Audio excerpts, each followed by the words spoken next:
RTX Spark, a MacBook competition, and an NVIDIA new SoC. It is like a combination of CPU and GPU. If you combine CPU and GPU, it will become RTX Spark or NVIDIA new SoC. RTX Spark is a combination of 20-core ARM-based CPU in which a GPU is also attached with 6,144 CUDA cores. And it supports up to 128 GB of memory, which is of DDR5X RAM. This is something which we are being dying for. But don't worry, it will be much expensive. So the benefits it has over the past generations gaming laptop.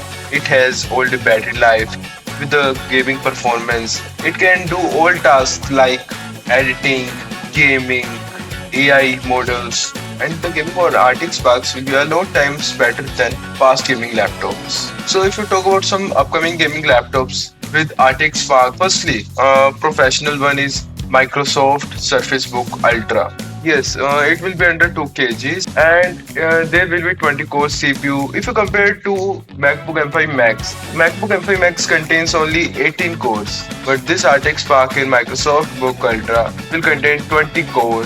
We are talking about MacBook M5 Max, and as you know that M5 Max battery life is about 24 hours, and Microsoft Book Ultra is claiming that it will have a battery life of all day. I think that laptop with RTX Sparks will launch in 2026 globally. If I especially talk about India, because I'm from India, it will launch before 2027 mid. There is also some other companies which will launch their laptop with RTX Spark. Actually, all the companies will launch their laptop with RTX Spark, like MSI, Lenovo, Asus. That's so. That was today's tech update. So I will try to upload all these kind of videos on daily basis and also related to cybersecurity.